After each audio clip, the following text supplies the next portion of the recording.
Le premier signe de la DMLA, c'est le besoin de davantage de lumière pour lire. Les patients racontent, ils se mettent à la fenêtre, ils se mettent sous la véranda pour essayer de d'avoir davantage de lumière. Les gens signalent aussi des éblouissements ou des difficultés quand ils passent d'une pièce sombre à une pièce éclairée.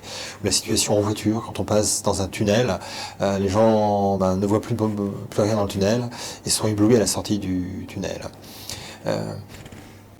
Je pense qu'il est important de rappeler que la DMLA, c'est une maladie qui ne rend pas aveugle. Les gens, au pire, n'arrivent plus à lire, n'arrivent plus à voir les détails, mais ils gardent souvent une vision d'ensemble qui leur permet de garder une autonomie. Néanmoins, les traitements visent à conserver cette vision centrale.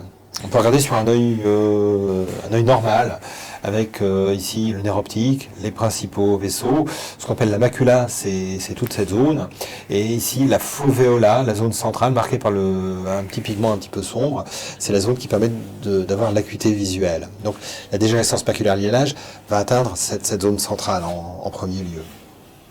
Si on regarde un petit peu une patiente qui a un stade précoce de dégénérescence maculaire liée à l'âge, on voit ici ce qu'on appelle des drusen, donc des petits paquets de déchets des cellules visuelles, qui ne gênent pas la vision en soi. Ce qui gêne peut-être davantage, c'est ici cette petite migration de pigments qu'on retrouve en autofluorescence, qui traduit la mort de quelques photorécepteurs.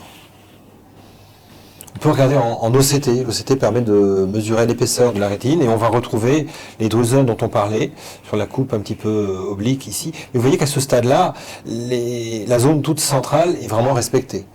C'est pour ça qu'il n'y a pratiquement pas de signes fonctionnels, hormis ceux qu'on signalait il y a un instant. Alors la maladie évolue souvent très progressivement et on peut avoir un petit peu plus tard ces drusen qui forment des paquets un peu plus coalescents de cette façon. On retrouvera ici des migrations pigmentaires un petit peu plus importantes, donc qui vont correspondre à ces éblouissements, au besoin de davantage de lumière pour lire. Et quand on fait la coupe d'OCT, passant par la zone centrale, on voit contrairement à l'autre œil, chez ce patient, il y a vraiment des drusen qui soulèvent la zone centrale. Donc à ce stade-là, les gens peuvent signaler aussi quelques petites déformations. Mais ce n'est pas des déformations brutales associées à une baisse de vision. C'est quand ils cachent un œil, ils peuvent remarquer que les lignes ne sont plus tout à fait horizontales. Voilà pour les stades précoces de la DMLA.